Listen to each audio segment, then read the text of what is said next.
Bueno, pues vamos a hablar un poco del origen de las aves, y para hablar del origen de las aves lo primero que vamos a hacer va a ser que os voy a contar un poco lo que vamos a hacer hoy con el tema del material. Siempre utilizamos Wikipedia y determinados documentos gratuitos y fácilmente accesibles para que podáis todos coger, pues bueno, pues que podáis todos echarle un vistazo. A ver si yo tengo esto aquí. Dame un segundo. Para que podáis todos echarle... Acabo de cerrar lo que no es. A ver si consigo quitar esto. Nos vamos a centrar solo y exclusivamente en este punto. Como veis, no vamos a ir por orden ni mucho menos. Lo que vamos a hacer es que vamos a tratar lo que nos interese. Y vamos a hablar del origen de las aves. Pero a mí me gustaría tratar, como estuvimos hablando el otro día, de aspectos biogeográficos. Y entonces hablaremos de los principales patrones de diversidad. Los principales patrones de diversidad de aviar o de las aves, ¿vale? Que es muy interesante y son aspectos, ya os digo, de biogeografía.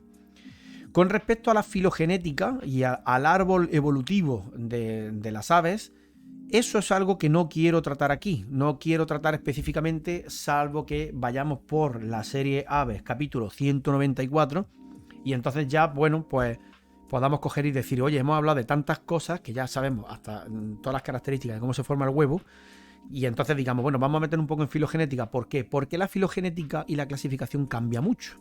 Entonces cambia tanto que muchas veces, pues con que uno tenga una idea general del asunto va más que de sobra para hablar de estas cosas. No hace falta especializarse tanto ni centrarse tanto en esto, ¿vale?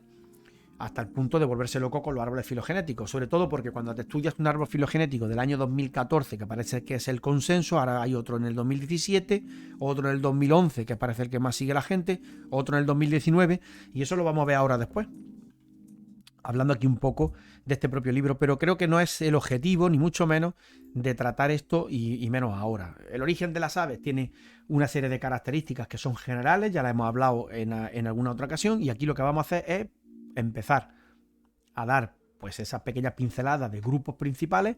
Lo podemos comparar incluso con documentación que venga más reciente en la Wikipedia y en otros documentos, etcétera, pero sin entrar a que no es nuestra intención rebatir esto ni escribir la discusión de un artículo científico. Entonces, todo principalmente desde el principio, que va a ser hablar un poco del origen de las aves, que es un tema que hemos hablado muchas veces en el canal de manera, yo creo que un poco a veces pues desordenada y todo esto, porque nos liamos a hablar, pero luego pues vamos de un lado para otro. Incluso hemos llegado a poner también muchos vídeos y cosas así sobre esto. Bueno, ¿qué podemos hablar para empezar de cosas genéricas del origen de las aves? ¿Vale? Aquí nos dice, por ejemplo, dice, hay bueno, distintos temas y debates que han generado pues mucha controversia, y uno de ellos, y que ha llegado hasta la actualidad, por ejemplo, es el tema del origen, el origen de las aves. Ha habido muchas dudas, ha habido mucho debate sobre esto a lo largo de todo lo que ha sido la investigación en historia natural y todo esto desde tiempos muy antiguos. Y hoy en día, como dice, afortunadamente, pues como consecuencia de que tenemos mucha información a nivel de fósiles y a nivel incluso de ADN, pues podemos clarificar o podemos concluir de manera en consenso absoluto que evidentemente hay una relación clara entre las aves y los dinosaurios. Esto, ahora lo veremos, que conlleva o lleva a hablar determinadas frases o poder decir determinadas frases que a algunos, como decimos, pueden resultarle un poco chocantes, pero que son totalmente ciertas, ¿vale? Como veremos posteriormente con el tema de aves, pues las aves son dinosaurios, las aves son reptiles y una serie de cosas que ya os digo que pueden chocar, pero que son totalmente correctas en base a los conocimientos que tenemos actualmente. ¿Qué son concretamente las aves y con respecto a los reptiles o con respecto a los concretamente a los dinosaurios? Pues las aves serían parte de un clado conocido con el nombre de terópoda o terópodos, que son nada más y nada menos pues que un grupo de dinosaurios concretamente que se conocen de esta manera. Todos los expertos ahora dicen, pues ven en consenso, existe un consenso de que las aves son todos descendientes de los dinosaurios y concretamente de este grupo de terópodos. Un grupo de dinosaurios que se generó, que apareció hace 230 millones de años y que subsecuentemente, posteriormente, llegó a dominar el mundo de lo que serían los animales terrestres o en la Tierra hasta la extinción masiva a finales del Cretácico, periodo Cretácico, en los 65 millones de años, o hace más o menos, ¿vale? Los investigadores, al principio, dice que llegaron a sugerir que las aves estarían o podrían estar más relacionadas de manera más cercana a grupos de dinosaurios, a grupos de reptiles que no eran dinosaurios, o aves que en todo caso representarían pues como un grupo muy ancestral o un grupo muy alejado de lo que serían los dinosaurios, en una manía de negar un poco pues la evidencia que quizás pues en ese momento pues no existía tan clara, porque no había pruebas evidentemente tan claras como las tenemos hoy en día, y también por la reticencia absoluta pues que habían a la hora de echar por tierra todo lo que era, digamos, pues un poco la lógica a la hora de la taxonomía. No sé si conocéis el concepto de taxonomía fenética, que se basa principalmente en llevar a cabo una clasificación. No sé, esto no ocurre solamente en zoología, también en botánica o en cualquier otra rama. Se refiere principalmente a la clasificación de la fauna, por ejemplo, en base a características, en base a morfología, por ejemplo, a determinados caracteres morfológicos. La evidencia de las aves con plumas, un grupo que claramente se diferenciaba de todos los restantes o de todos los demás grupos por la presencia de plumas, era algo pues que en este momento, cuando empezaban a verse ciertas relaciones con los dinosaurios, que estamos hablando de reptiles, que en esta época es como se consideraban como tales, que en ese concepto clásico de reptil, chocaba muchísimo con los investigadores y con todos los historiadores con todos los investigadores dentro del mundo de la historia natural en este momento, y se negaban un poco a ver esas evidencias. Entonces, bueno, cuando se debatían este tipo de cosas, a lo que más se llegaba era decir que, bueno, podrían tener una cierta relación con otros organismos, con otros animales que eran reptiles pero que no eran dinosaurios, etcétera, etcétera. Al final, como dice, hay muchas evidencias, muchas líneas de evidencia, incluyendo algunas características observadas en fósiles y que son compartidas y que se pueden inferir de la fisiología y del comportamiento incluso, que soportan la idea de que las aves son realmente un subgrupo dentro de los dinosaurios, y que además pues surgieron como grupo bastante tarde dentro de lo que sería pues todo ese proceso de radiación tan grande que tuvo el grupo de los dinosaurios. Como sabéis y como hemos hablado, y podéis conocer, los dinosaurios pues fueron un grupo de reptiles que tuvieron una radiación evolutiva bastante importante en un determinado momento, tanto en el Jurásico como incluso en el Cretácico. El número de especies y de géneros y de familias que llegaron a existir pues es bastante importante. Entonces, pues en ese punto y a finales de todo ese proceso de radiación evolutiva es cuando se piensa que empezaron a surgir estas primeras aves. Este es uno de los gráficos que podréis ver como un poco más clásico, y seguro que aquí hay alguien, como si está Juanma por aquí o lo que sea, que no sé si ahora mismo están dando por aquí o están haciendo alguna otra cosa, que es una clasificación, es un estudio, un árbol filogenético, que es bastante clásico, pero que sin embargo había unos pequeños movimientos con el caso de los terópodos recientemente y todo esto, pero bueno, al final a lo que nos viene a decir un poco es que pues dentro del grupo de los terópodos, como podéis ver, se van diversificando, se van produciendo diferentes grupos conforme vamos avanzando en el tiempo, desde el principio del Triásico, ¿vale? Con Herrerasaurus, por ejemplo, como uno de los más antiguos, apareciendo posteriormente el grupo de los terópodos, etcétera, etcétera, para ir llegando hacia el grupo de paraaves en el Jurásico, y al final a donde os quiero llevar es básicamente al grupo de las aves modernas, ¿vale? Al grupo de las aves modernas, que sería el grupo de Avialae, y que luego daría pues más reciente, porque aquí no viene en el gráfico, al grupo conocido como las neornites, que serían como las aves modernas o aves verdaderas, pero en fin, va un poco por aquí. Las aves derivarían de todo este árbol que estáis viendo aquí de los dinosaurios, de distintos grupos de dinosaurios, como son los ornitisquios, todos estos, como son los sauropodomorfa, todos estos de aquí, pues concretamente aparecerían de un grupo, es que aquí no puedo hacer un dibujo, un grupo que serían dentro de los terópodos, concretamente dentro de los que se conocen con el nombre de maniraptores, que ahora lo veremos un poco cómo son, y dentro de los maniraptores, dentro del grupo de Avialae, que es este grupito de aquí, que al final terminaría formando el grupo de las aves de hoy en día, de las aves actuales. Aquí os dice un poco, bueno, las aves forman un subgrupo de dinosaurios. Este árbol filogenético muestra una visión ampliamente aceptada, un poco, ahora os veréis un documento que os voy a poner también, del cómo las aves modernas, que estarían situadas en el top, arriba, aquí a la derecha, pues podrían haber evolucionado desde dinosaurios, además carnívoros. Hay evidencia de esta versión para el árbol de las aves. El árbol evolutivo viene principalmente desde finales del Jurásico, fósiles de finales del Jurásico que se desenterraron o que aparecieron en los yacimientos de China y de Sudamérica, que son los que han producido pues una mayor información en este sentido. A ver, Juanma ya me está empezando aquí a ayudar. Aquí Andor dice, los árboles taxonómicos bailan lo que no está escrito. Claro, esto es lo que os he dicho al principio, por eso vamos tranquilamente.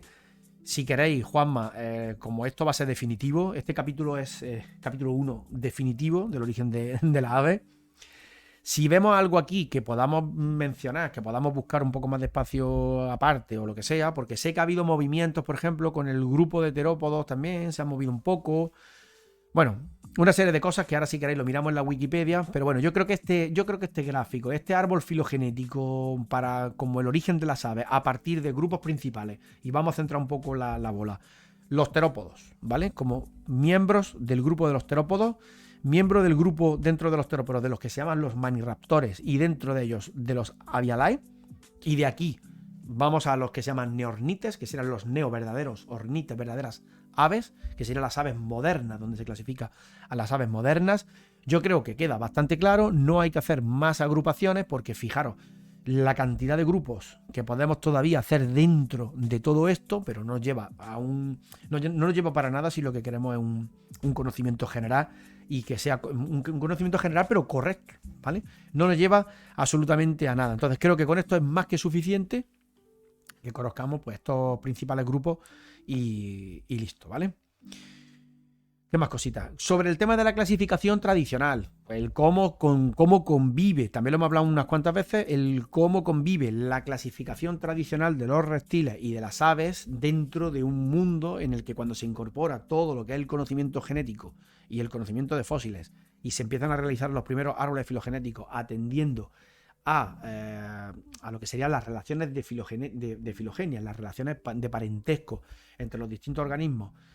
No hablo de animales solo, sino en general. Es decir, cuando pasamos de esa clasificación fenética de dividir o de clasificar a los organismos y hacer los grupos por lo que se parecen a, no por eso, sino por las relaciones que tienen entre ellos realmente de parentesco, hay un choque ahí entre cuando hablamos de clase aves, por ejemplo, y cuando hablamos de la clase reptiles o cuando hablamos de estos grupos, como decimos, de los terópodos y todo esto.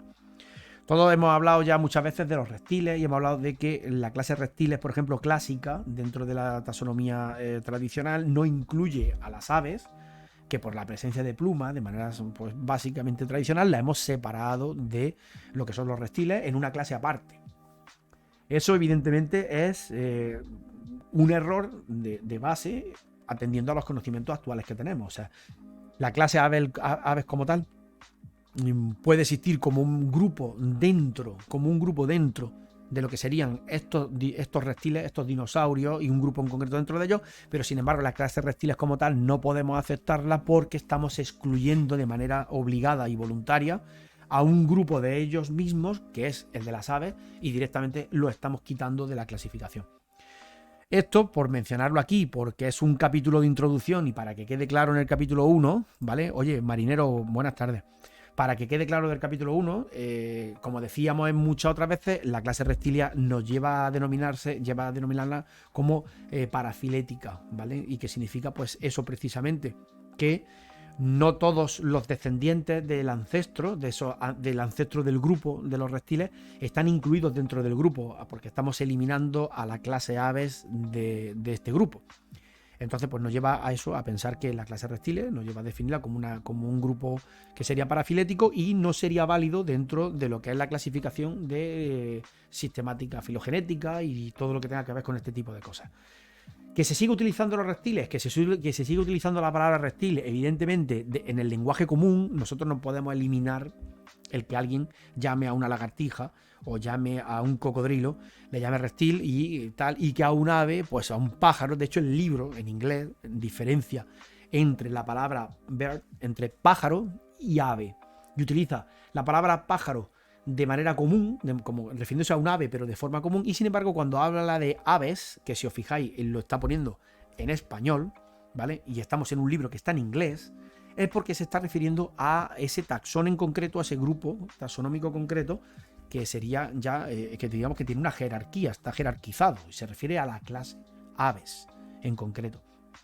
Entonces, lo que os digo, el nombre común, hombre, vamos a seguir utilizando el nombre de reptiles, pero cuando hablemos de la clasificación y hablamos de la clase Mammalia, de los mamíferos, de la clase tal, de la clase reptiles, oye, cuidado, la clase reptiles como tal y como tú la estás mencionando, si lo decimos como clase reptilia, es una clase que a nivel de sistemática filogenética es inválida, ¿vale? Es inválida por parafilia, ¿vale? Que eso quiero que quede claro, y aunque lo hayamos mencionado infinitas veces, que quede claro de que se podrá seguir usando, pero es inválida por parafilia, ¿vale? Y poco más.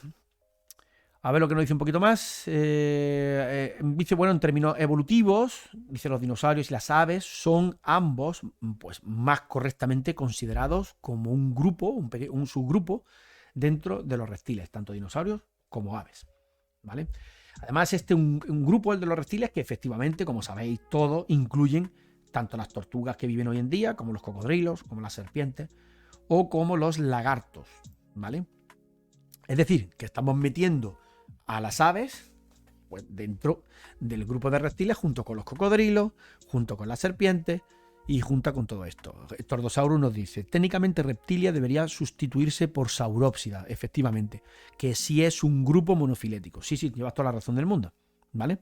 Saurópsida es un clado aceptado hoy en día dentro de una manera de hablar en base a la relación de parentesco entre animales, que sí es correcto, porque es un grupo monofilético. Es decir, todos los descendientes de ese antecesor común que tiene el grupo están todos incluidos dentro del grupo, y entonces pues son un grupo concreto conocido como los saurópsidos.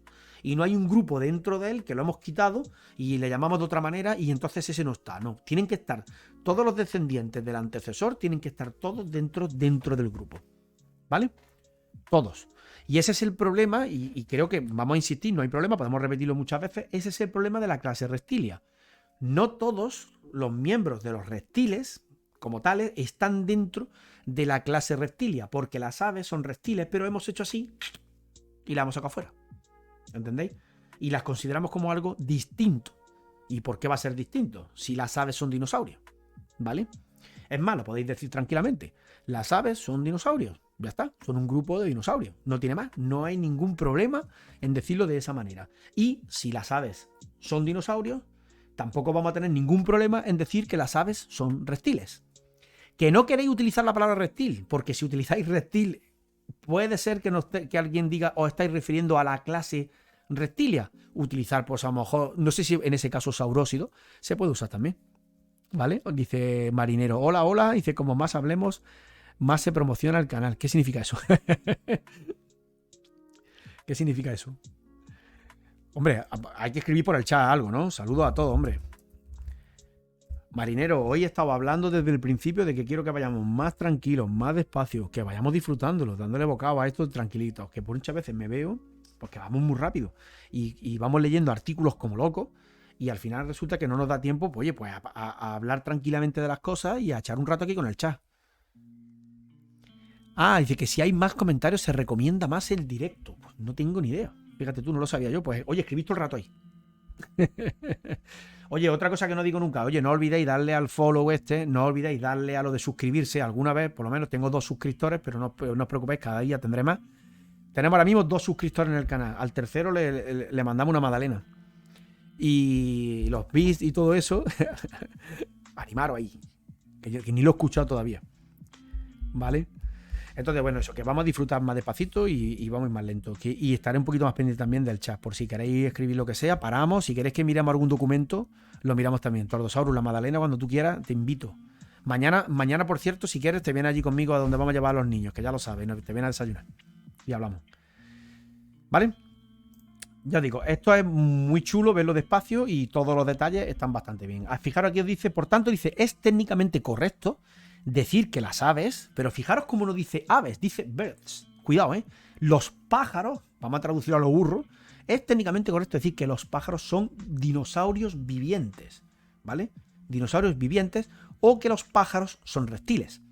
Pero es incorrecto, dice, como ocurre en los medios populares, que esto, y fíjate que menciona una cosa, dice, es incorrecto, sin embargo, como pasa en el medio, en la calle, decir que estos son cosas que son científicamente como que generan controversia. No, no hay ninguna controversia. Aquí controversia ninguna. Eso está claro, ¿vale? Fíjate, me hace gracia que lo mencione, expresamente, como diciendo que que no, esto no es correcto decir que hay dudas ninguna, no hay dudas ninguna de nada, ¿vale? ¿Cuándo comenzó todo esto de lo de la relación entre la ave y los dinosaurios? ¿A quién se le ocurrió? No sé si conocéis al biólogo británico Thomas Huxley. A Thomas Huxley, que si no me equivoco, creo que le llamaban no sé si le llamaban como el perro de ataque o de Darwin o algo así. Tiene un nombre, era un nombre muy curioso. Pues este investigador en concreto, este investigador en este momento era naturalista y todo está relacionado un poco más con lo que llamamos la historia natural. Este biólogo encontró, observando los huesos, observando todo esto, afinidades entre los dinosaurios y las aves y sobre todo cuando se descubrió el fósil que conocéis todos que se llama Archaeopteryx, ¿vale? Archaeopteryx.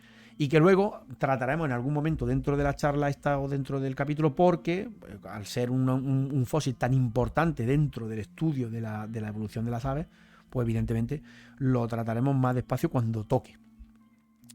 Dice Tortosaurus, ¿qué más dice por aquí? Dice el bulldog de Darwin, efectivamente. Le llamaban algo así como el perro de ataque o el bulldog, sí, tiene un nombre por eso, porque siempre le defendía muchísimo la idea, ¿vale? Pues el Archaeopteryx, que si queréis, por si no estáis acostumbrados por pues a ver estos fósiles y todo esto, Archaeopteryx, lo ponemos aquí para que veáis algunas imágenes de, pues cómo lo representan, ¿vale? Bueno, pues lo que os decía, ¿no? Vamos a reducirlo un poquito. Esta es la imagen del fósil, ¿vale? Con todo lo que os estaba diciendo antes.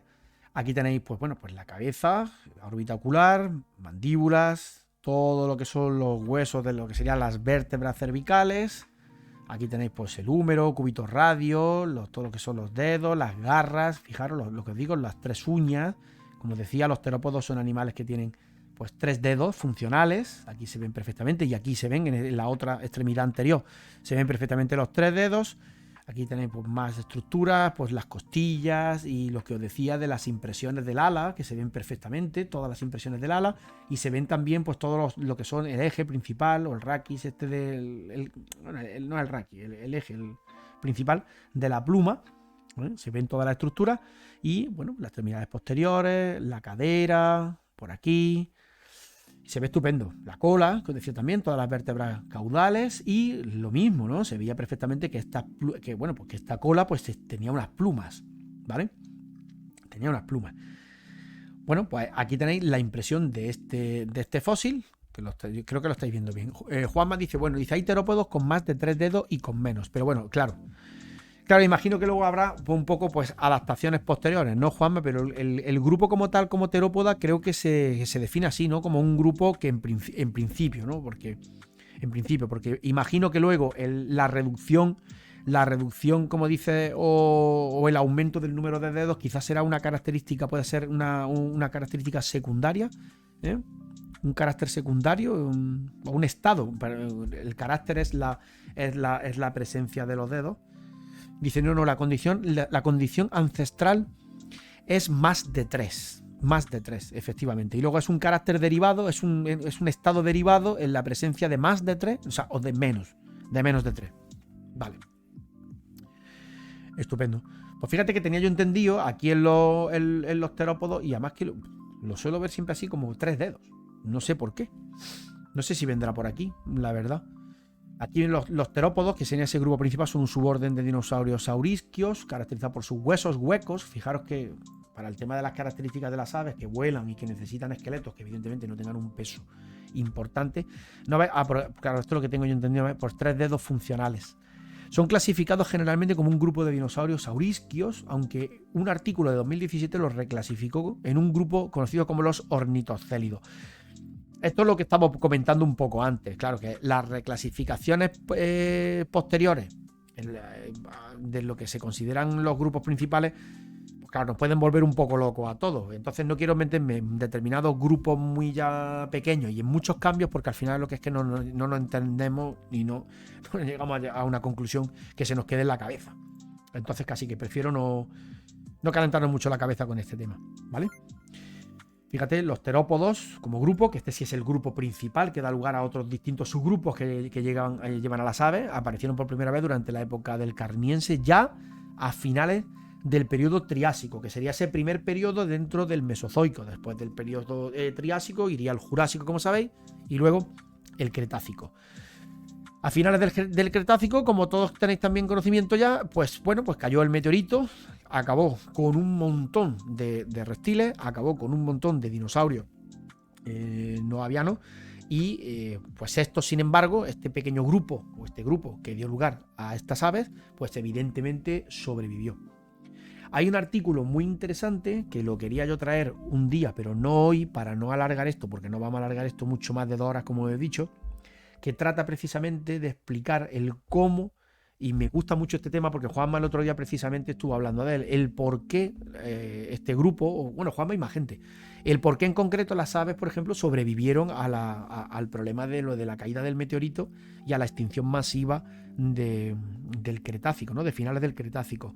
Y habla un poco ese artículo de cómo sobrevivieron principalmente aquellos grupos o linajes de las aves que englobaban a animales, a aves, que eran principalmente terrestres.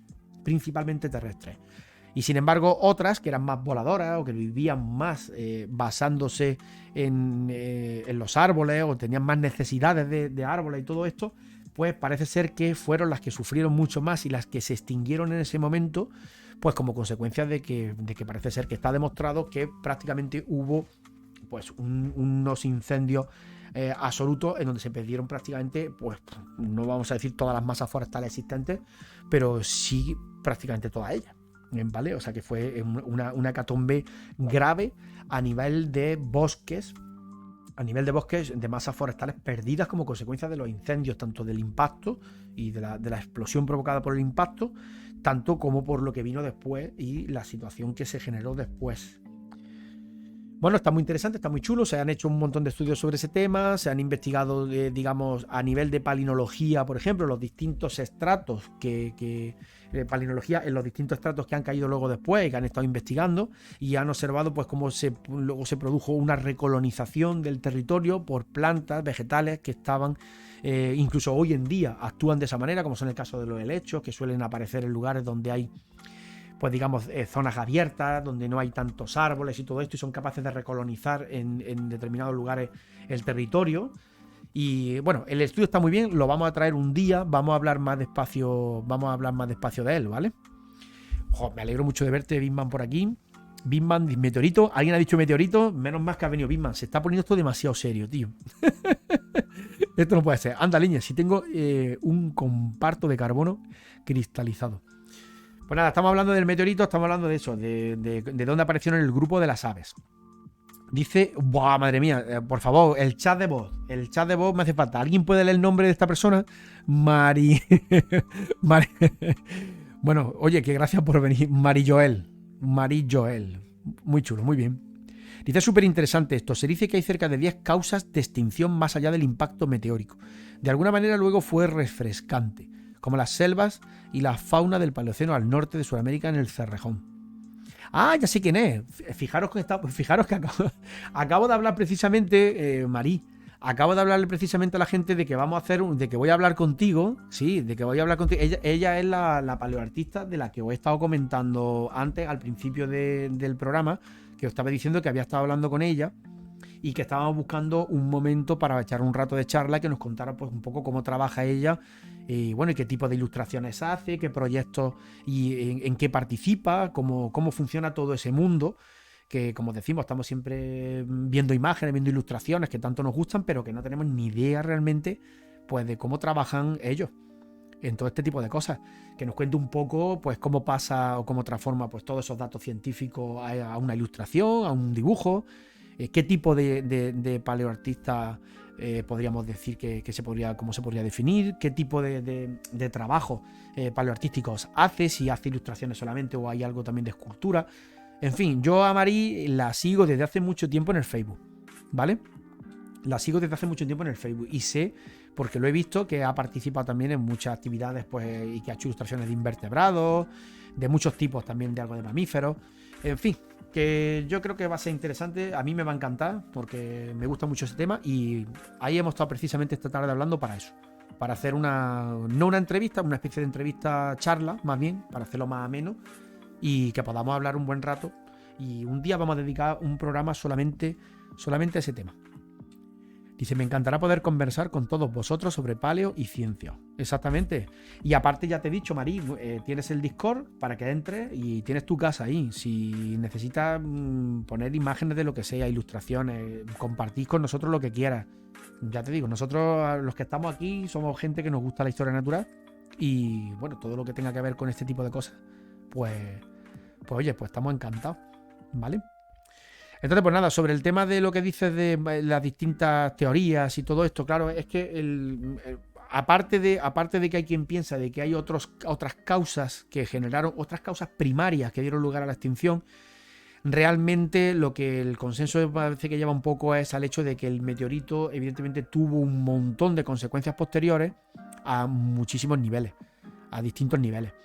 Entonces, pues claro, entre el efecto, por ejemplo, bueno, no, os acordáis del vídeo que pusimos. La lástima es que no quiero editar. Sabéis que no evito editar vídeos porque yo no quiero perder el tiempo editando vídeos, pero es que el otro día pusimos un vídeo buenísimo de YouTube en donde se veía precisamente el efecto a distintos tipos de variables o factores que había provocado el impacto tan grande que provocó ese meteorito de 14 kilómetros de diámetro. El impacto fue brutal. Y hay una persona en YouTube que tiene un canal muy chulo que hace un modelo donde podéis ver en tiempo real, que además que dura el vídeo horas, en tiempo real un montón de variables donde podéis ver pues cómo funde todo lo que hay alrededor de un determinado radio, alrededor del impacto, acaba absolutamente con todo lo que hay, cómo funde el material, la onda expansiva, la presión del aire, el ruido, o sea, controla todo, ¿no? Y te va comparando. Todos esos valores los va comparando pues con una escala que sea conocida por nosotros. Por ejemplo, pues te cuenta pues que vuela completamente todas las ventanas de una que destruye inmediatamente nada más caer pues la ciudad esta y esta. Y ese vídeo está muy chulo. Si queréis luego lo ponemos en el Discord, el enlace.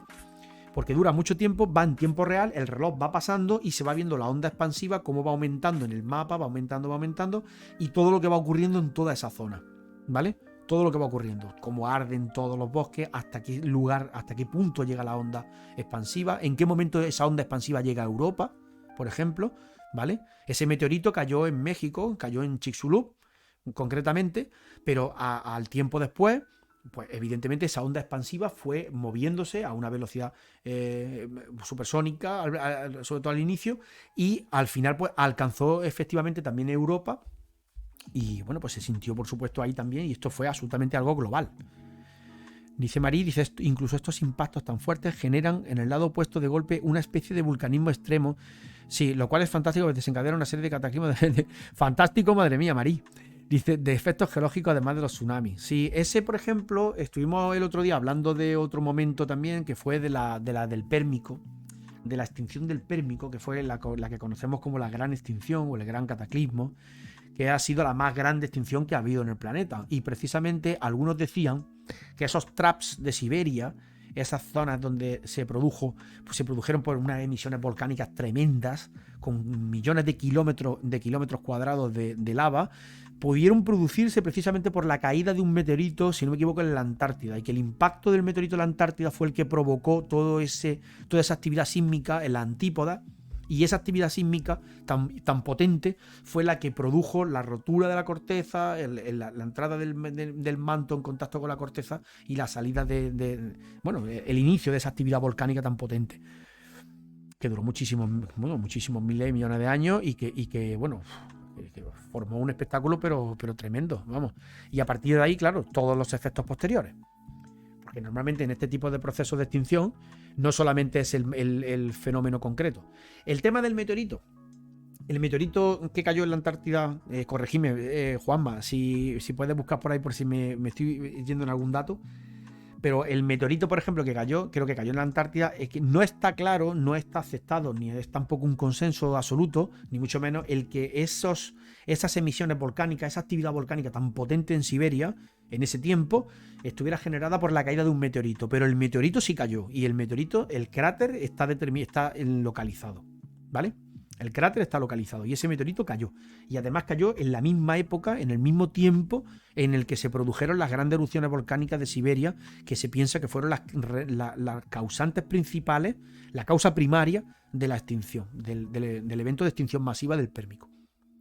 Acordaros, los que no tenéis más y estáis aprendiendo un poco de este tema, cuando termina el Pérmico precisamente, cuando se produce esa extinción masiva, inmediatamente empieza el Mesozoico, y empezamos en el Mesozoico con el Triásico, luego el Jurásico, ¿vale? Triásico, Jurásico y Cretácico. Y luego el Cretácico, ¡pum!, de nuevo cae un meteorito y acaba pues con los dinosaurios, con buena parte de los dinosaurios, etcétera, etcétera. Juanma está poniendo ahí el enlace, por ejemplo, que lo podéis echar un vistacillo, de la extinción masiva del Pérmico.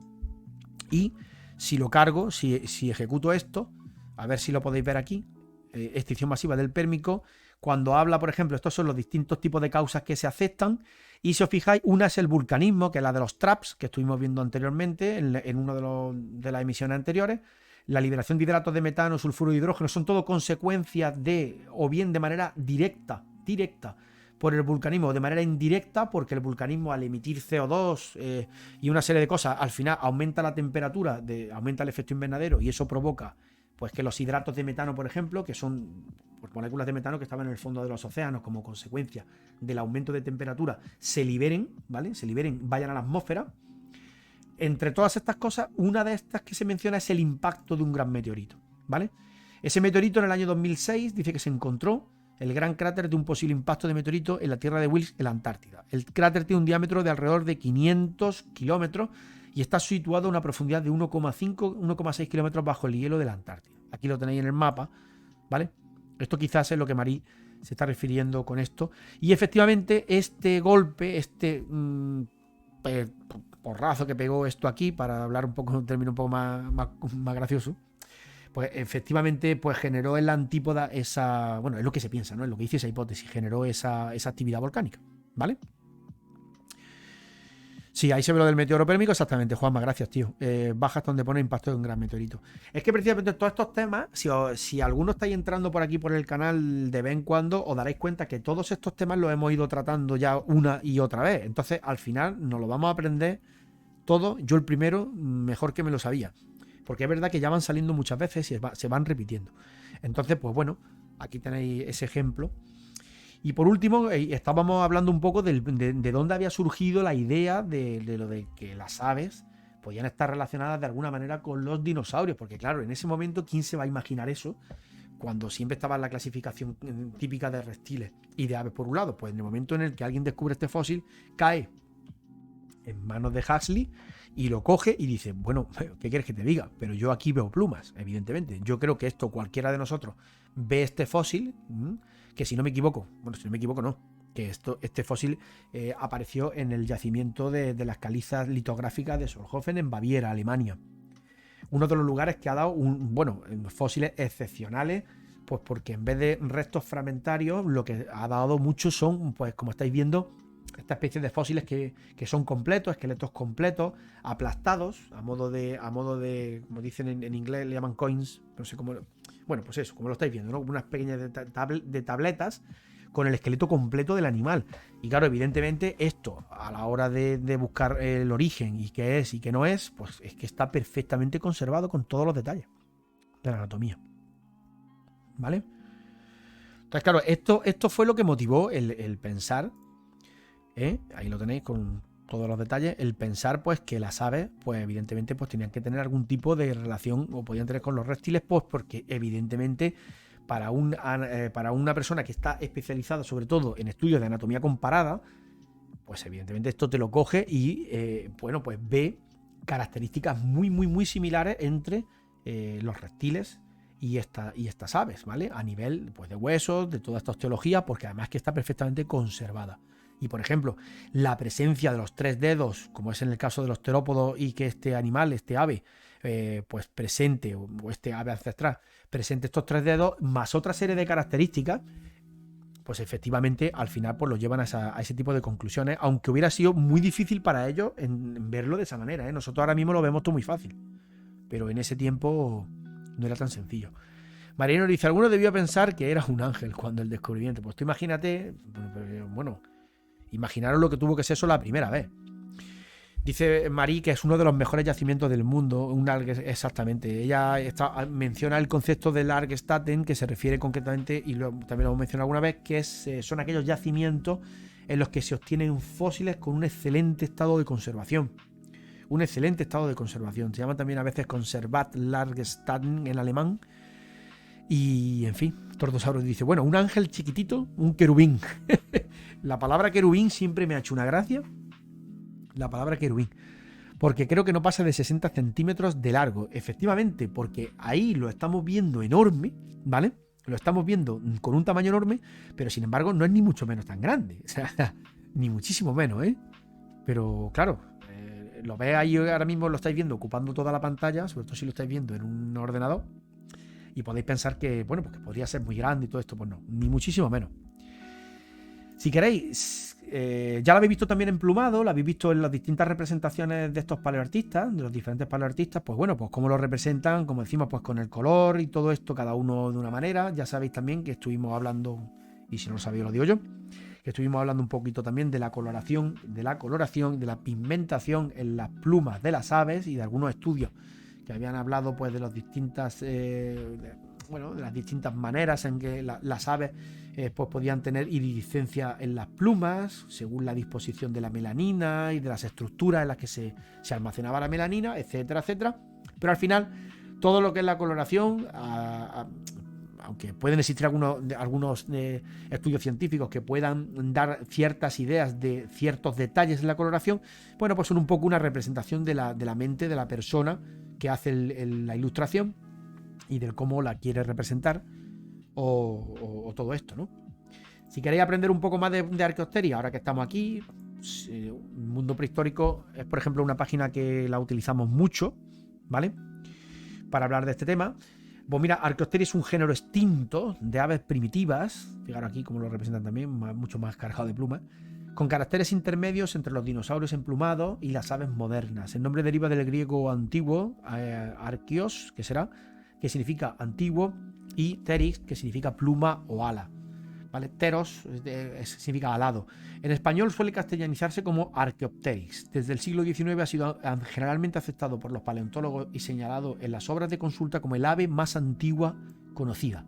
El ave más antigua conocida, miembro del grupo Avialae, un grupo que ya lo hemos visto antes. Cuando estábamos hablando del libro, lo hemos podido ver. Dice Marinero, dice, hostia, siempre he pensado que era muy grande. Parece grande, sí, es que había mucha variedad para que los que no somos expertos diferenciemos bien las especies. Es que el tamaño engaña mucho.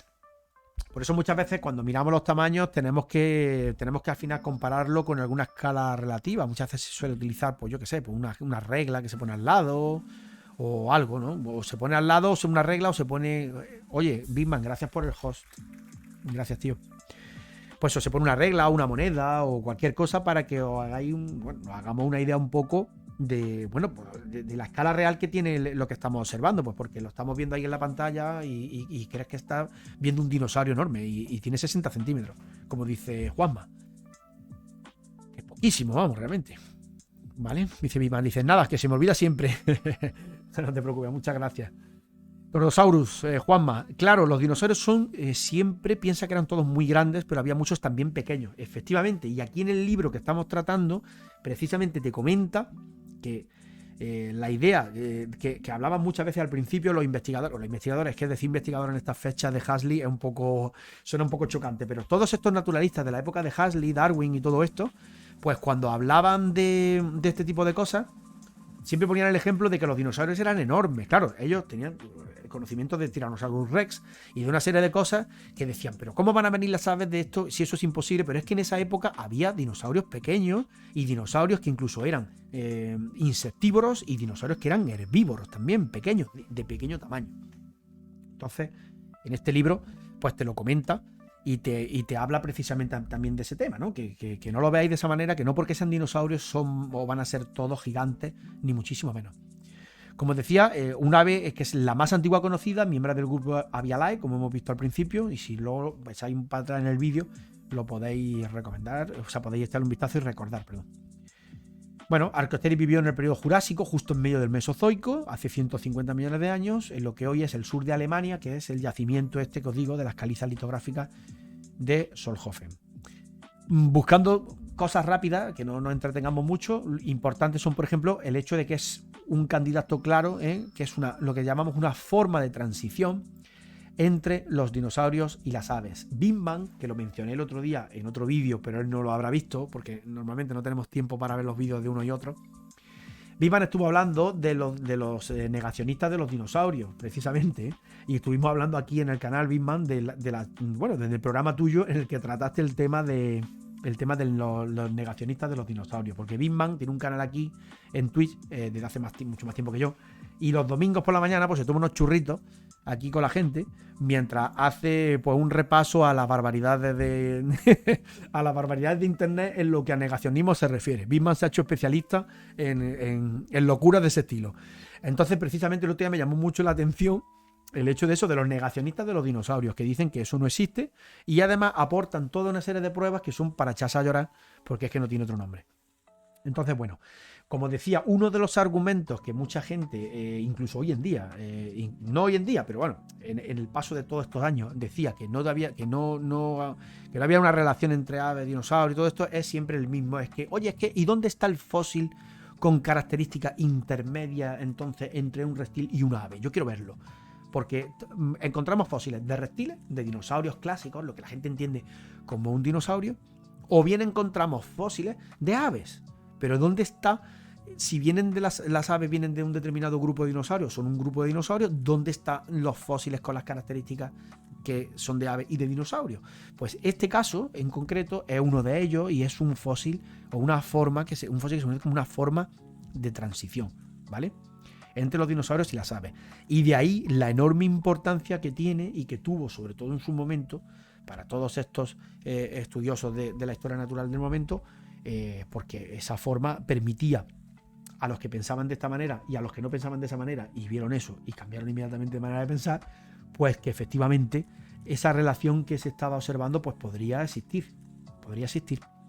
Entonces, como dice, pues Archaeopteryx pues juega un papel importante no solo en el estudio del origen de las aves, sino también en el estudio de los dinosaurios. Fue nombrado desde una pluma en 1861. Ese mismo año se anunció el primer espécimen de Archaeopteryx completo. A lo largo de los años se han descubierto fósiles de otros 10 ejemplares más. También esto es muy curioso porque a veces cuando vemos el superfósil de conservación perfecta, ¿vale? Creemos que solamente hay un fósil de Archaeopteryx en todo el mundo y que esto ha sido absolutamente imposible encontrarlo. Encontrar más ejemplares, pero no es así, ¿eh? Se encuentran más ejemplares del género, ¿vale? También dice Michael Sin, dice los velociraptores tenían plumas, creo, sí, también, efectivamente. Y también hablábamos el otro día de cómo los representaban con plumas en algunas ocasiones en las películas, pero sin embargo en juegos recientes como el Jurassic Evolution 2, pues te representa a determinados dinosaurios emplumados, pues los representa sin pluma alguna.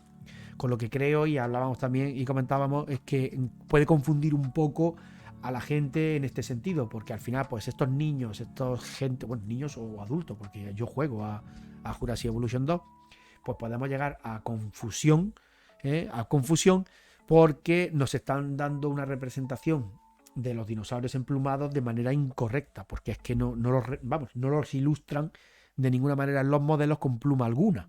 Entonces, pues claro, estos niños se van a sorprender mucho luego después, años después, pues cuando cojan los libros y tal y vean a estos dinosaurios con plumas, porque no es a lo que están acostumbrados, efectivamente, ¿vale? ¿Qué más habéis puesto por aquí? Marí dice, esos hallazgos abrieron la mente de los exploradores generando discusiones espléndidas entre los nacientes expertos. Hay un libro llamado Birds of Stone de Louis M. Chape y Meng Qingying sobre aves fósiles de la edad de los dinosaurios de China. Es buenísimo, hallarlos debe ser de muerte. Claro, efectivamente, es que lo que pasa es que muchas veces nosotros no somos capaces de ponernos en la mente de esos historiadores naturales, de estas personas como Huxley, que en ese tiempo, en esos años como 1861, se encontraron pues un fósil como este, ¿no? Entonces, ese choque de ideas, pues claro, evidentemente fue un momento, debió de ser un momento espectacular para toda la gente que le gusta pues la paleontología, la zoología y todo esto. Dice también que se encontraron marcas de inserciones de las plumas en las ulnas. Sí, efectivamente. Al principio dice, por lo visto, que lo primero que se encontró fue una pluma. Y luego posteriormente ya apareció un individuo completo, como digo, en Solnhofen. También China tiene yacimientos muy importantes. En la provincia, por ejemplo, de Liaoning, pues hay unos yacimientos también de estos de Largestaten, estos que se llaman de gran conservación, con fósiles espectaculares que también tuvieron mucho que ver con todo lo que hemos ido descubriendo sobre las plumas, sobre la presencia de las plumas en estos dinosaurios emplumados y sobre el origen de estas aves, de estos primeros grupos iniciales de las aves, etcétera, etcétera, ¿eh? No solamente Archaeopteryx en Alemania, sino también otros muchos fósiles que han ido apareciendo en China, ¿vale? China ha sido un origen ahí en este caso no han copiado. En este caso no, han innovado totalmente porque se han descubierto cosas allí que no se habían descubierto en otro sitio también, ¿eh? Fíjate también, Tordosaurus tiene un comentario interesante. Se encontraron marcas, que es lo que he leído antes, de las plumas en las urnas. Muchas veces no ves la pluma, no encuentras la pluma directamente. O sea, no hay. Pero claro, lo que os decía, una persona especialista en anatomía comparada inmediatamente es capaz de coger el radio y la urna y fijarse en esa urna y ver esos pequeñas muecas que se ven en el hueso, como unas pequeñas muecas, que no son más que los puntos donde se insertan los cáñamos, vamos a decirlo entre un lenguaje común, los cáñamos de las plumas, ¿vale? Unas plumas que ya en el Archaeopteryx ya tienen un cierto desarrollo, en cuanto a lo que es el grado de complejidad, en lo que es la evolución de la pluma, ya tiene una cierta complejidad, ¿vale? Una cierta complejidad. No estamos hablando de plumas tipo de un filamento o de un tipo más, entre comillas, también de tipo piloso, sino unas plumas de una cierta entidad. Pues esas inserciones a veces es lo que se observan en los fósiles. Se ve la ulna con las marquitas, ¿vale? Dice Juanma también, dice hallarlos y restaurarlos porque probablemente, dice, no te encuentras estos bichos así en las rocas ni de coña. Hombre, claro, eso tendrá un trabajo impresionante, no solamente a la hora de extraer los fósiles, sino luego a la hora de cuidado. Bueno, de hecho ha habido fósiles que no sé si sabéis que de pterosaurios, por ejemplo, en concreto, pterosaurios muy importantes, pues que se han perdido en buena parte lo que sería el material original porque con los procesos de lavado, pues directamente han disuelto todo lo que era la parte mineral del fósil.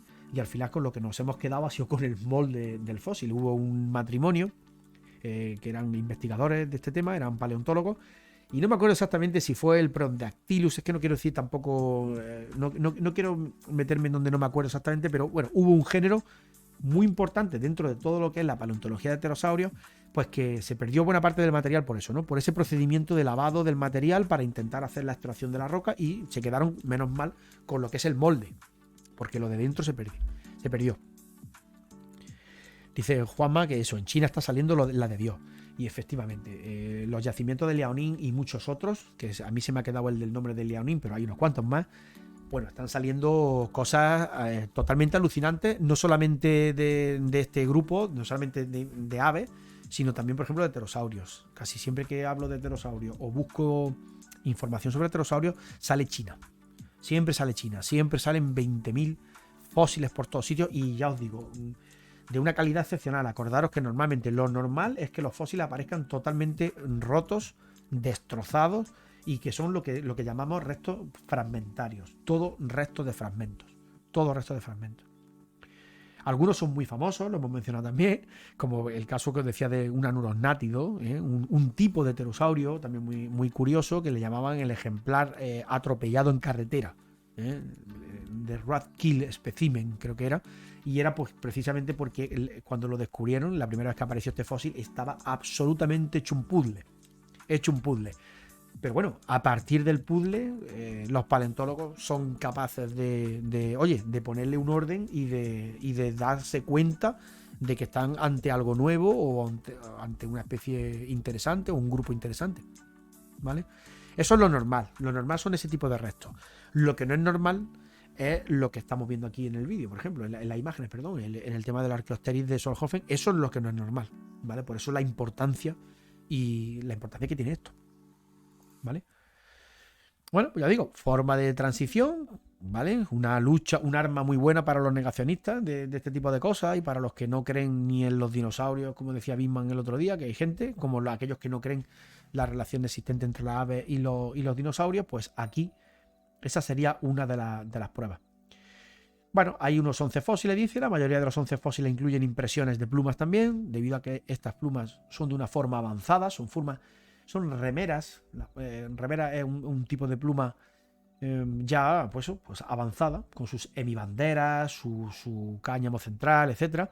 Estos fósiles son evidencia de que la evolución de las plumas se inició incluso antes del Jurásico Superior, que esa es otra, porque si pensáis que las plumas en remeras ya más complejas son algo ya de las aves ya mucho más avanzadas, dentro de las neornites, de los grupos ya de aves modernas de hoy en día, esas primarias, las secundarias, las rectrices y todo esto, si pensáis que eso es algo de hoy en día, de algo más moderno, pues también estamos equivocados, porque estas plumas complejas, digamos de estructura compleja, ya estaban presentes en el Jurásico Superior.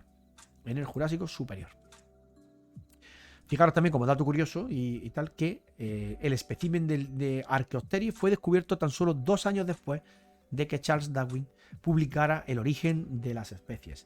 O sea, una cosa que también está súper interesante, porque en ese momento, claro, hablar de evolución, hablar de cambio, hablar de mutaciones, de grupos que vienen de aquí o de allí, pues era un poco chocante en ese momento, y también el descubrir un fósil de transición, una forma de transición, además, entre dos grupos tan llamativos como los dinosaurios y las aves, pues fue un choque mental que no me extraña que Hasley pues saltara para mencionar el asunto este en concreto, ¿vale? Y con respecto al tamaño, por mencionar también alguna cosa curiosa, fíjate que el tamaño era de un cuerpo, prácticamente, ¿eh? Cuando estamos viendo la imagen del fósil ahí, que parece una cosa enorme, una cosa gigante, realmente, fíjate, el tamaño es el de un cuervo, esos 60 centímetros que decía Juanma. Amplias alas redondeadas en los extremos y una larga cola en comparación con la longitud del cuerpo. Bueno, pues ya llegará a un máximo de 500 milímetros, unos 50 centímetros, 60, con un peso de casi 1 kilo. Las plumas de Archaeopteryx, aunque menos documentadas de sus otras características, son muy similares en su estructura y el diseño a las plumas de las aves de hoy en día, ¿eh? O sea, no solamente es que lo parece, sino que es que parece que es así, es cierto. Pese a la presencia de numerosos rasgos aviares, no obstante, Archaeopteryx tenía muchas características de los dinosaurios terópodos. A diferencia de las aves modernas, Archaeopteryx tenía pequeños dientes. Fijaros, en las aves más antiguas, el carácter de la presencia de dientes, lo que sería el carácter presencia de dientes, tendría un estado ancestral en la presencia de estos dientes, y derivado sería la ausencia de los mismos. Es decir, es como algo un poco más avanzado, el estado derivado que se llama dentro del carácter, ¿vale? Así como una larga cola ósea, que la hemos visto también, todas las vértebras caudales, característica que compartía con otros dinosaurios de la época, ¿vale? Debido a que muestra un gran número de características en común, tanto con las aves como con los dinosaurios no avianos, los que no tienen nada que ver con el grupo de aves, Archaeopteryx ha sido usualmente considerado como un vínculo entre ellos. En la década de los 70, George Armstrong, siguiendo la idea de Hasley, afirmó que las aves evolucionaron de los dinosaurios terópodos, y Archaeopteryx era una pieza crítica para esta afirmación. Tenía ciertos rasgos avianos, como la espoleta, las plumas de vuelo, las alas y un primer dedo del pie parcialmente puesto al revés, junto a características típicas de los terópodos. Por ejemplo, tiene un largo proceso ascendente en el talón. Fijaros que es lo que os decía. Son caracteres que nosotros de inicio no los vamos a determinar, pero que aquellas personas que trabajan en anatomía comparada pues se fijan en todos esos detalles. Ese proceso ascendente en el talón, las placas interdentales, un proceso obturador del isquion, largos queurones en la cola. Los queurones son unas estructuras que en algunos pterosaurios con cola, dentro del grupo de los ranforrincoideos, se ven perfectamente también. Esos queurones se observan muy bien para impedir que la cola pueda doblarse o, torcerse o doblarse más de lo que no debiera, para no romperse, ¿vale? Para no sufrir daño. En fin, creo que con esto vamos bastante bien documentados de lo que sería Archaeopteryx por lo menos, y que tengamos todo este tipo de información de Archaeopteryx. Si seguimos con el libro, dice Sou NAJ. Hola Sou, no sé si te he visto alguna vez por aquí, gracias por estar por aquí. Durante el Mesozoico la Tierra estaba distribuida parecido a ahora o era Pangea. Hay como mucho dino por Mongolia y China, ¿no? Sí. Bueno, durante el Mesozoico, al principio del Mesozoico, se estaba, a finales del Pérmico, inicio del Mesozoico, Pangea estaba todavía prácticamente como tal y comenzó su separación poquito a poco a lo largo de todo el proceso del Mesozoico, de todos los periodos del Mesozoico, Triásico, Jurásico, Cretácico. Esos continentes, ese gran continente de Pangea se fue fragmentando y por todo lo que es la deriva continental, pues esas placas se fueron separando, se fueron distanciando, hasta que ya a finales del Cretácico, ya la forma, la constitución de los continentes es prácticamente similar a como los tenemos hoy en día, ¿vale? Prácticamente similar. Entonces, efectivamente, es así. La Tierra estaba distribuida parecido ahora como Pangea al inicio del Mesozoico, ¿vale? Al inicio del Triásico todavía en la forma de lo que sería Pangea clásica la podíamos observar. Ya tenía un inicio de esa separación, pero existía como tal. Y claro, evidentemente, pues los continentes todavía en ciernes, que todavía no se habían desarrollado, esos continentes todavía estaban todos juntos, prácticamente. Marinero dice, sí, y tengo que aprenderme que cuando oigo Archaeopteryx es ese tan pequeñito, ¿no? Sí, efectivamente, ya lo estás viendo. Archaeopteryx es para que os hagáis una idea, que lo hemos visto muy fácil, es del tamaño de un cuervo, ¿vale? Del tamaño de un cuervo. Cuervo no es un pájaro pequeño, pero no es un dinosaurio como nos imaginamos, ni como se imaginaban algunos cuando lo vieron la primera vez. No estábamos hablando de un Tyrannosaurus Rex, porque es lo que os decimos. Que muchas veces la gente cuando en ese tiempo mencionaba un dinosaurio, a todo el mundo se le pasaba por la cabeza un Velociraptor o yo qué sé, o un Tyrannosaurus Rex, pero que había dinosaurios pequeños, ¿vale? Y de hecho en la serie de películas de Jurassic Park y todo esto se ven pequeños dinosaurios también, de unos tamaños bastante más reducidos, que van en grupo, que nunca me acuerdo del nombre de este género, Juanma que me eche una mano, pero se ven también estos pequeños grupitos de estos pequeños dinosaurios que eran también terópodos. Juanma, ¿cómo se llamaban los Gallimimus? Gallimimus, es que me cuesta decirlo la vida, Gallimimus. Pues se ven estos pequeños grupitos de Gallimimus que van todos cazando juntos, como en una especie de manada, entre comillas, no sabría cómo llamarlo mejor o determinarlo mejor, y ya está. Fíjate que dice, por ejemplo, están descubriendo muchos dinosaurios en China y velociraptores de Mongolia. Velociraptores de Mongolia. Juanma, no sé qué creerás tú, me hubiera gustado que hubiera entrado hoy también aquí. ¿Qué creerás tú, por ejemplo, con el tema de Pangea y con lo de los dinosaurios también? La importancia que tenía pues el hecho de que todas las masas continentales estuvieran juntas. Claro, evidentemente ahí había posibilidades de movimiento entre los distintos territorios porque todavía estaban todos conectados. No existían todavía esos continentes. Al inicio del Mesozoico, cuidado, al inicio. Recordadlo siempre, cuando los dinosaurios se extinguieron, los continentes estaban similares a como están hoy en día. Similares. Tampoco los dinosaurios aparecieron en el Jurásico. Los dinosaurios comenzaron a aparecer ya en el Triásico, ¿vale? Ya en el Triásico, en el periodo anterior. Y medraron y se diversificaron enormemente en el Jurásico, que por eso es lo de la época jurásica y el Jurásico Park y todas las tonterías del Jurásico. Y también en el Cretácico, ¿vale? Y también en el Cretácico. Que eso también es importante porque se nos olvida, y todo lo de Jurassic Park y todo esto nos lleva a pensar que el Jurásico es la época de los dinosaurios, que sí, que había una radiación evolutiva importante, pero que también la hubo en el Cretácico y también aparecieron antes del Jurásico. Ya empezaron a aparecer. Tordosaurus dice, sí, a finales del Jurásico ya empieza el proceso del rift del Atlántico, por ejemplo. Marino dice, es maravilloso que incluso puedes encontrar hábitos y comportamientos en los fósiles.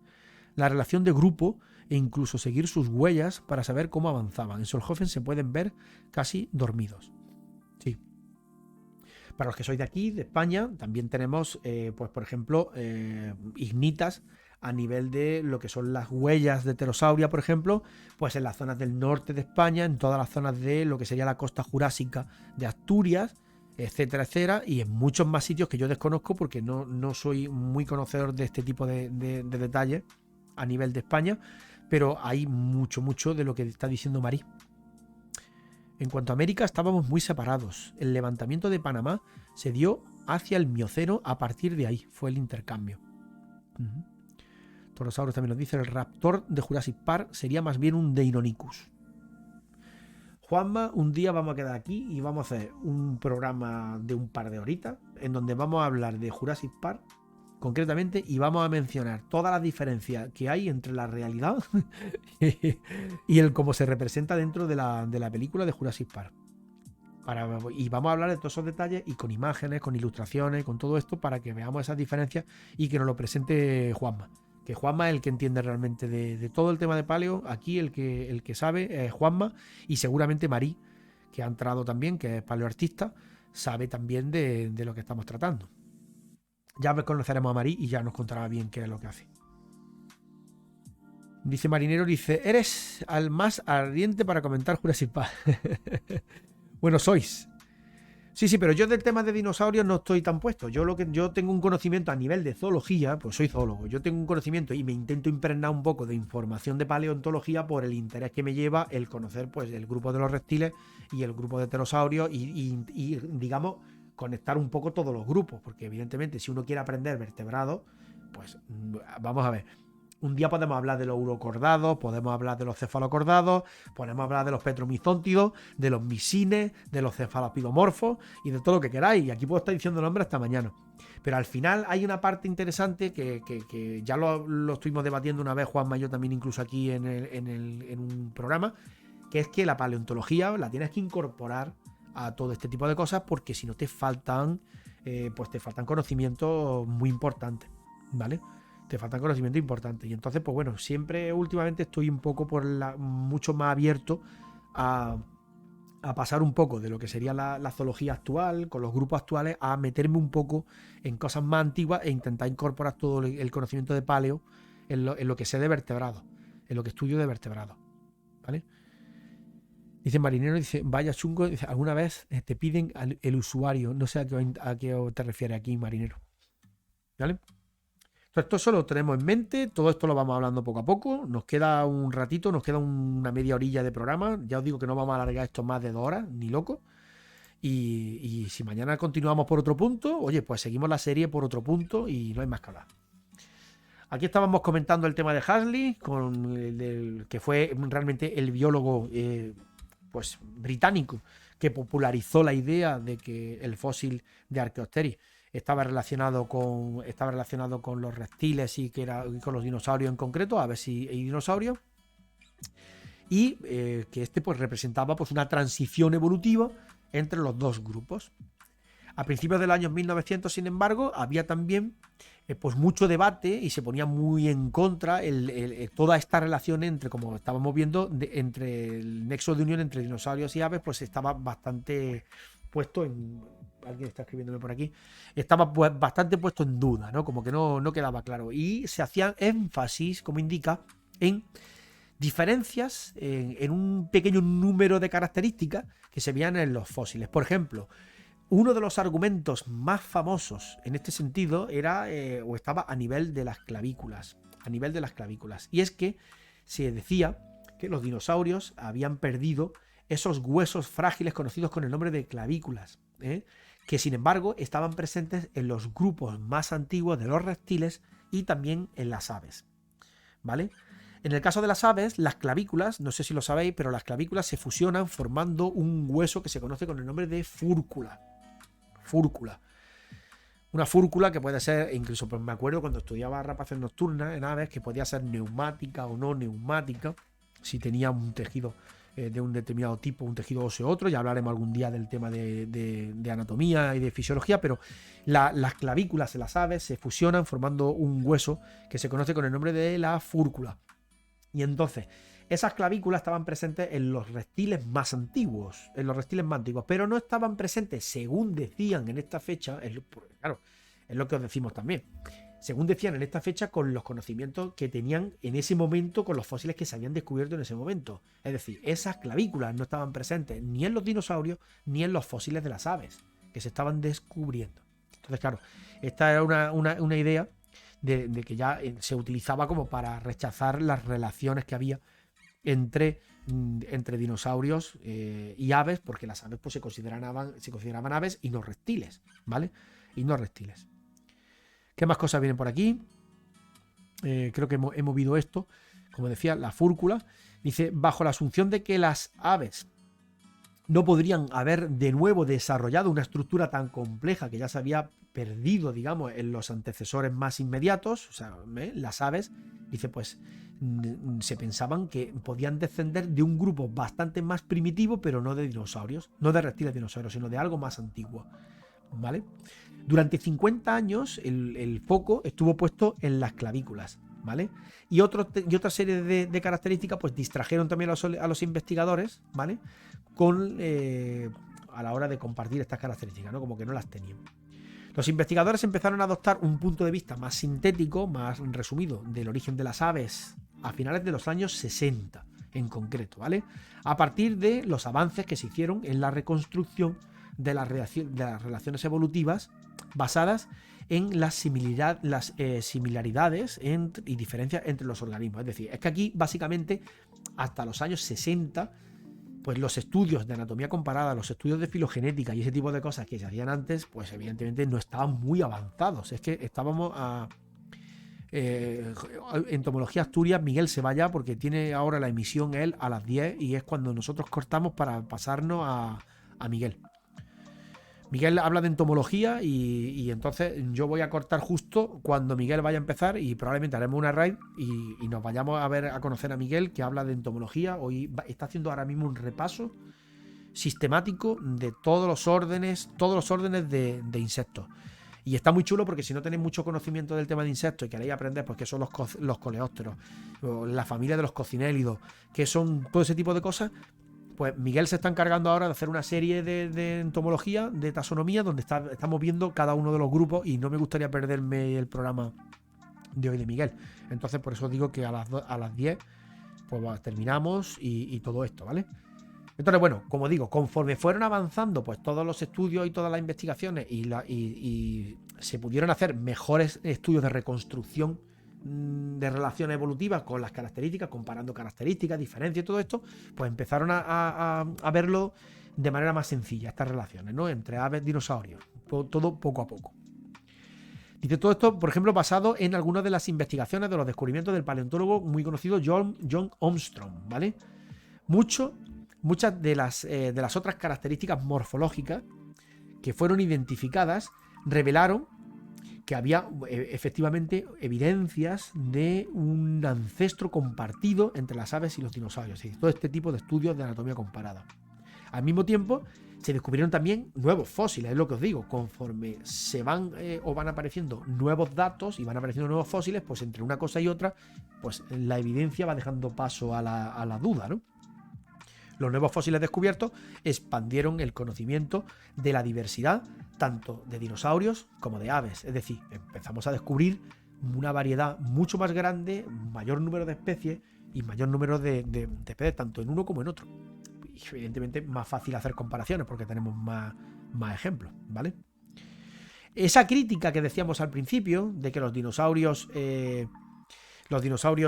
no tenían clavículas y todo esto, dice, los dinosaurios tuvieron clavículas después de todo lo que está diciendo aquí, dice, y esa fusión de clavículas en la fúrcula es una característica que se encontró no solamente en las aves, sino que también estaba desarrollada dentro de todo el grupo de los terópodos, dentro de todos los dinosaurios terópodos que se incluían también. incluso en el Tyrannosaurus. Es decir, cuando se empezaron a descubrir todos esos nuevos fósiles de dinosaurios y todo esto, y de terópodos como Tyrannosaurus Rex, se dieron cuenta de que efectivamente esas clavículas que se pensaba que no existían en los dinosaurios era un error, y era prácticamente pues que no, en los fósiles que se habían encontrado anteriormente pues no aparecían. Ya está. Como hemos estado mencionando, los fósiles fragmentarios que decíamos, pues oye, pues faltan huesos, no había un conocimiento tampoco como el de hoy en día de paleontología, pues había cosas que se interpretaban mal. Los pterosaurios, no os digo nada. La primera vez que cogieron un fósil de pterosaurio, algunos, pues como Somerring, pues determinaron que era un murciélago. ¿Vale? Que era un murciélago, que no era un reptil, era un mamífero y era un murciélago. Y otros pues pensaban que era un animal que utilizaba ese cuarto dedo alar tan largo, lo entendían las personas de anatomía que entendían eso, pues lo entendían como un animal que remaba o que lo utilizaba como una especie de remo o de aleta o algo así. Era un animal que era acuático, algún tipo de, pues, algo como un anfibio o algo así. Y sin embargo, pues oye, pues estábamos hablando de un reptil volador, ¿vale? Para que os deis cuenta. Jipabar, muy buenas noches, ¿cómo estamos? Ahora nos vamos de raid, todos nos vamos a Entomología Asturias cuando empiece a emitir, ¿vale? O sea que no hace falta ni que nos vayamos de aquí, directamente ponemos raid de entomología, si es que ahora vamos a descubrir si soy capaz de hacerlo y si sí hacerlo. Entonces, bueno, pues vamos viendo pues cómo va avanzando la investigación, cómo acordaros de verdad sobre todo del tema de las clavículas, porque el tema de la clavícula fue esencial durante muchos años, por el que se intentaban desligar totalmente a las aves con los reptiles y todo esto, hasta que luego al final pues se empezaron a aparecer esos restos con estas clavículas y ya, oye, ya no era tan difícil. Estos dinosaurios presentaban clavículas de la misma manera que lo presentaban las aves, ¿eh? Ese ya no valía, ese carácter o esa característica o esa observación, dice, y por tanto, ¿no? Como dice aquí, si los dinosaurios, pues lo que estaba ocurriendo era que estas clavículas estaban siendo mal identificadas o directamente pues que no se encontraban, ¿vale? No se encontraban. Dice que estos huesos, por ejemplo, son frágiles y que a veces pues también pues no fosilizan bien. No fosilizan bien. Total, que nos faltaba precisamente un carácter que se estuvo usando para echar para atrás todo esto. El debate pues persistió a lo largo de mucho tiempo y se hablaba mucho de una posibilidad, era que las aves, por ejemplo, se originaran relativamente temprano en la radiación de los arcosaurios, que es un grupo que incluye a todos los dinosaurios y que incluye también a los cocodrilos y también a las aves, ¿vale? A los cocodrilos y a las aves. Fijaros, esto es una característica, esto es un hecho del por qué hoy en día se dice que a nivel de los organismos que están vivos hoy en día, las aves y los cocodrilos están muy relacionadas entre sí. Son los animales más relacionados entre sí a nivel vivo. Si utilizamos los taxones que se han extinguido, que existían y se han extinguido, evidentemente las aves estaban más relacionadas con otros taxones ya extintos, pero a nivel de organismos vivos, de animales vivos, la relación más estrecha que existe en las aves es con los cocodrilos, que son, como bien decimos, un taxón que es conocido con el nombre de arcosaurios. Arcosaurios. ¿Quién está por aquí más? Hola marinero, hola, siento entrar tarde. Muy buena a todo el mundo. ¿Vale? El grupo que incluye a todos, dice, fijaros, incluye a los cocodrilos, los arcosaurios y también a las aves. Previamente, dice, se pensaba que las aves, dice, pues estaban más estrechamente relacionadas con los cocodrilos que con los dinosaurios. Pero esta posibilidad ha sido refutada también por nuevas evidencias fósiles. Fijaros que siempre se ha intentado relacionar a las aves con otros grupos que no fueran con los dinosaurios, porque lo que os digo, ¿no? Por esa manera de verlo de otra forma distinta, de no querer entenderlo o de no tener información suficiente en fósiles, en lo que fuera, ¿no? Entonces, bueno, pues al final eso se refutó también por la nueva evidencia fósil. Alternativamente, pues las aves, ¿vale? Están, bueno, alternativamente se clasifican actualmente muy dentro, como dice, profundamente dentro del clado de los dinosaurios, muy dentro, y dentro de los dinosaurios terópodos, como hemos visto arriba, ¿vale? Al final, lo que concluimos, bueno, que hay un acuerdo universal, como estáis viendo aquí, Universal Agreement, en el que bueno, se considera que las aves se originaron dentro del grupo de los terópodos. Si nos va, ¡ay! Cuidado que me voy aquí. Vamos a ver, me he ido. Os quería enseñar el gráfico como a modo de un poco de conclusión. Por largo el libro. un poco a modo de conclusión para que vierais estos gráficos que estaba diciendo, el origen de las aves, que es lo que estamos tocando. Este gráfico que estábamos viendo anteriormente, cuando decía que al principio, pues incluso las aves modernas, se relacionaban con el grupo de los arcosaurios. El grupo de los arcosaurios, que aquí no está representado, pero que es que arcosaurios son prácticamente, pues, no sé si una muy buena parte de los que hay aquí, no lo sé si todo. A ver si Juan me puede echar una mano, porque no sé hasta qué punto, como no lo veo, no lo tengo muy claro. Pero vamos, al final, como veis, las aves estarían dentro del grupo de los dinosaurios que son terópodos, todos estos que están por aquí. Es que es una pena que no pueda escribir así, así. ¿Vale? El grupo de terópoda, que lo estáis viendo aquí, estarían dentro de terópodos. Luego estarían dentro del grupo de los maniraptores, lo hemos hablado antes, y dentro del grupo de Avialae. Dentro del grupo de Avialae. Y luego dentro del grupo de Avialae, que llegaría más o menos por aquí, tendríamos a ese pequeño grupito que ha dado lugar luego a los neornites, ¿vale? Este gráfico está muy bien. Lo que voy a hacer es que le voy a echar una fotillo luego y lo voy a poner en el Discord. Y lo vamos a dejar dentro del canal de documentación, para que si hay que echar un vistazo, pues lo tengamos a mano siempre, ¿vale? Dice Marinero, no sabía cómo poner mi nombre, pero bueno, Marí, y no has podido poner nombres de manera más fácil. ¿Pero por qué lo has puesto de esa manera con esos números? Pregunta Marinero también, dice, pero ¿cómo vieron la similitud de las aves con los reptiles? ¿No se parecen? Dicen, es que claro, eso que tú dices de que no se parecen es lo que a cualquier persona que es profana en la materia, pues evidentemente pues no lo ve. Pero la gente, como decía, que está acostumbrada a hacer estudios de anatomía comparada, eso te lo coge un Cuvier, o te lo coge gente como Hasley en esa época, o te lo coge gente que, bueno, que está acostumbrada a esto, que no lo coja Somerring, el pobre, que no vale que lío con los pterosaurios, decía que eran murciélagos, pero en general, aquellas personas que están especializadas en este tipo de cosas saben qué huesos son los que hay que observar exactamente y qué características son las que hay que debatir. Fijaros cómo debatían mucho, como decíamos, con la clavícula, y que los dinosaurios no tienen clavícula, y que las aves tienen una fúrcula, y si las aves tienen no solamente clavícula, sino que además se ha fusionado en un hueso que es una fúrcula, y los dinosaurios no tienen clavícula, pues entonces, ¿cómo van a ser las aves dinosaurios? Porque no pueden haber desarrollado unas clavículas posteriormente, cuando esto es un rasgo que aparecía en los reptiles más ancestrales, es imposible que lo hayan desarrollado. Esto tiene que ser pues que las aves eran un grupo mucho más antiguo que los dinosaurios y vienen de más atrás, ¿vale? Esa es un poco la idea, hasta que os decía que aparece de repente un montón de fósiles o varios fósiles donde se ven dinosaurios con la clavícula. Pues ya se acabó la discusión, ¿entendéis? Se acabó la discusión. Entonces, ese es el tema, ¿no? Se van descubriendo cosas. Luego, por ejemplo, a nivel de los dedos, pues estaba hablando de terópodos. Pues, oye, terópodos con 3, como decía Juan, 3 o más dedos, o 3. Pues en el caso de Archaeopteryx, pues tiene 3 dedos, pues como tenían pues otros tantos dinosaurios terópodos, ¿vale? Y ya está. Como los maniraptores, cualquiera de los que estáis viendo aquí, en el gráfico, del grupo de Avialae, de maniraptora. Es decir, que esas características que estáis viendo en el fósil, estos especialistas en paleontología y en análisis de anatomía comparada, claro que ven las diferencias y ven las similitudes. Claro que lo ven. Otra cosa es que no lo quieran ver. Porque en el momento en el que están debatiendo el tema, pues no haya pruebas con la evidencia suficiente como la que nosotros hoy en día tenemos a distintos niveles, a muchísimos niveles. Os vuelvo a decir lo mismo. Estamos hablando de un debate del año 1861. La relación entre aves y dinosaurios, estamos por el año 1860, cuando se descubrió Archaeopteryx. Entonces, claro, en esa fecha no sabemos, no sabían lo que sabemos hoy, ni tenían tampoco todas las pruebas ni los datos que tenemos hoy en día, ¿vale? Ese es el porqué, ¿vale, marinero? O sea, la similitud y las diferencias son capaces de descubrirlas aquellas personas que lo saben hacer, evidentemente, y lo debaten.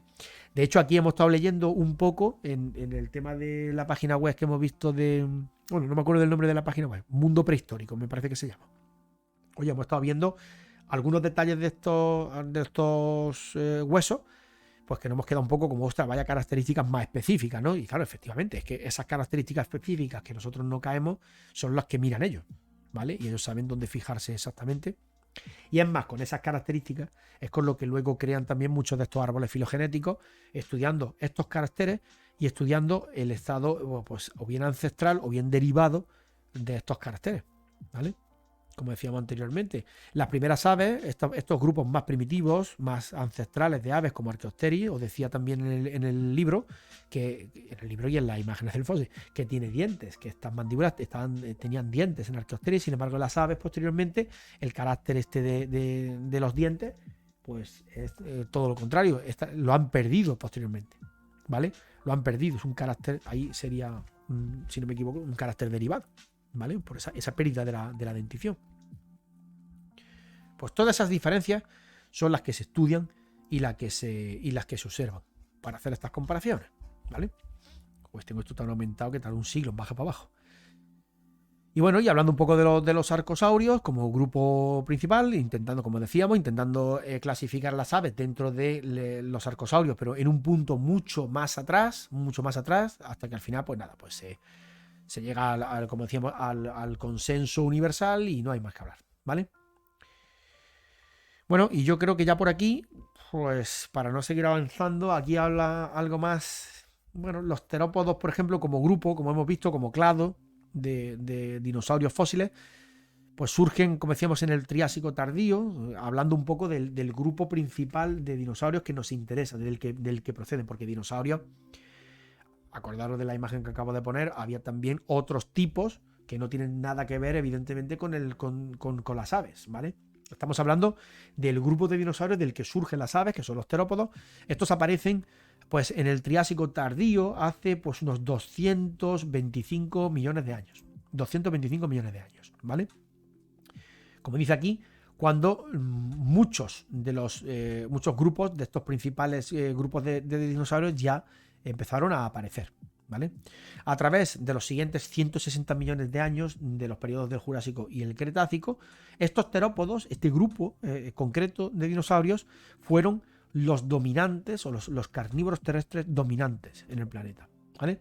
El más famoso de todos estos terópodos fue precisamente el conocido Tyrannosaurus Rex, ¿vale?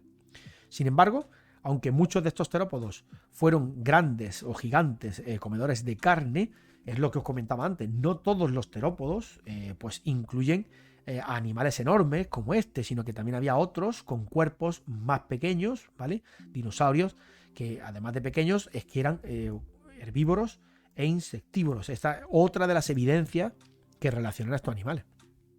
Dice Marí, una pregunta, desde el punto de vista ontogénico, ¿no hay ningún rasgo de dientes que todavía aparezca un poco en las fases primarias de las aves y que luego desaparezca? Pues mira, esto que estás preguntando lo desconozco, pero Marí, en biología, como siempre digo, siempre lo bastante que creas que algo es que no, es que la verdad absoluta o el no o el sí absoluto no existe. Estoy seguro de que si nos ponemos a buscar esto, sale el caso de una especie o de lo que sea que a nivel de desarrollo ontogénico lo presenta, como ocurre por ejemplo con el caso de la cola en los vertebrados, que creo que no sé si estáis vosotros, todos los que estáis por aquí al tanto del tema de la presencia de la cola en el embrión, por ejemplo, y que luego, por ejemplo, en el desarrollo pues se va reabsorbiendo esa cola y termina por desaparecer y evidentemente el embrión ya, el feto, el niño o la niña no nace con esa cola, pero sí está presente en el embrión en los estadios más antiguos, ¿no? Más iniciales, perdón, del desarrollo del embrión. Entonces, no sé exactamente, lo podemos buscar para un siguiente día, como estamos hablando de todo esto y del origen del ave. Oye, podemos buscar un día si existe algún caso en el que se pueda poner de manifiesto en ese desarrollo ontogénico, en esas primeras fases del desarrollo, la presencia a lo mejor de esa presencia primitiva de dientes, de ese rasgo, o no. A ver qué tal, o si se ha perdido absolutamente y no.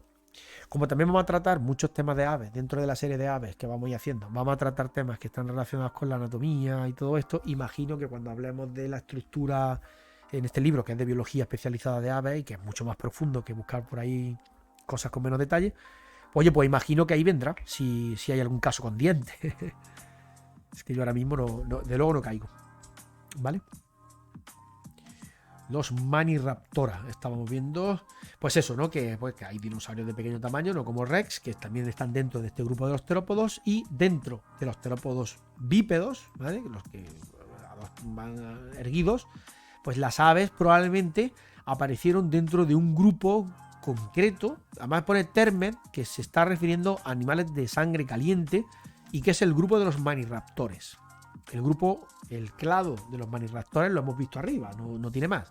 Si nos vamos al gráfico, acordaros de esto, es que no me gusta hablar de nombres cuando no se ve el gráfico. O sea, dentro de los terópodos, ¿lo veis? Dentro de este grupo concreto de este grupo de aquí, ¿lo veis? Terópoda, aquí abajo, aquí. Todo este grupo que surge aquí, este ancestro, este ancestral que da lugar al grupo de los terópodos, el grupo de los terópodos está considerado aquí, por lo que estoy viendo, un grupo monofilético que incluye a todos los descendientes, ¿lo veis? Incluye a todos los descendientes y al ancestro común de todos ellos, este grupito de aquí de terópodos, ¿vale? Pues como decía antes, tiene un pequeño grupo dentro que es el de los Maniraptores, ¿vale? Es el de los Maniraptores. Pues este grupo en concreto fue el que te está diciendo que es más cercano al origen de las aves dentro de lo que es los dinosaurios. No cualquier dinosaurio, no cualquiera de ellos. Los Maniraptores. Estos Maniraptores pues se distinguían, por ejemplo, pues por la presencia de plumas evidentes, tan largas como brazos, as long arms, creo que es lo que está diciendo aquí. La evidencia fósil sugiere que algunos Maniraptores no avianos podían incluso, podían también volar o glide, que lo hemos mencionado también algunas veces cuando hemos hablado de pterosaurios, significa planear en el aire, ¿vale? Tirarse y planear desde la altura. Y es que en el desarrollo del vuelo, también lo hemos comentado, no es lo mismo esos primeros estadios de vuelo en donde los animales lo que hacen es tirarse desde una altura y planear y moverse una cierta distancia planeando, que desarrollar un vuelo activo muscular en el que hace falta pues eso, una potencia muscular desarrollada y todo un esqueleto y todas unas estructuras óseas que permitan pues la inserción de una musculatura potente que luego permita al animal pues dar esos aletazos y alzarlo contra la gravedad hacia arriba, ¿no? Y luego mantener todo el vuelo, etcétera, etcétera, etcétera. Dice Juanma, hubo dinosaurios no avianos con 4 alas como el Microraptor. Mira, bueno, aquí tenéis, lo vamos a ver ahora después, creo que sí. Bueno, el grupo Maniraptora, ya hemos estado viendo que es un subgrupo dentro del grupo más amplio de los terópodos, que incluye evidentemente a las aves, porque dentro de Maniraptores hay otro grupo más pequeño que es el que da al final lugar a las aves, etcétera, etcétera. Aquí podéis ver el Tyrannosaurus Rex, por ejemplo, poniéndolo como ejemplo de terópodo, ¿vale? De gran tamaño, carnívoro, etcétera, etcétera. Pero aquí viene un dibujo que es, no sé si es yo creo que es Juanma, al que se está refiriendo precisamente, que es el de las 4 alas, o las plumas, en las 4 extremidades, ¿verdad, Juanma? Yo creo que se refiere a este. Buenas, Laura Flores, muy buenas. ¿No te refieres a este entonces? Vale. Laura, muy buenas, ¿qué tal? ¿Cómo estás? Vale, pero bueno, pero no del mismo género, pero sí te refieres a ese ejemplo, ¿no? Cuando digo lo de las 4 alas como el Microraptor, ¿no? El género no es un Caudisteri, pero bueno, la situación es esta, ¿no? La presencia de alas y plumas, evidentemente, en las extremidades, no solamente en las anteriores, sino también en las extremidades posteriores, ¿vale? Es un Maniraptor también, dentro de los que dieron lugar al grupo de las aves. Estos dinosaurios pues tenían muchísimas plumas, estructuras, eran plumas, ni estructuras parecidas a plumas, nada, eran plumas, sugiriendo pues que habían surgido tempranamente dentro de este grupo, ¿vale? Fijaros, desde un punto de vista amplio, dentro del grupo de los arcosaurios, etcétera, etcétera, solo los aves y los cocodrilos han llegado hasta nuestros días, y por eso os comentaba antes que a mucha gente le sorprende mucho, es por lo que entre los organismos vivos, entre los que están vivos dentro del grupo de los arcosaurios, me refiero, se dice que los cocodrilos y las aves son los animales que están más estrechamente emparentados. Claro, evidentemente, como decía, si introducimos aquí en la comparación, hola Laura, cenando, eso voy a hacer yo en cuanto termine, que va a ser dentro de 5 minutos, exactamente.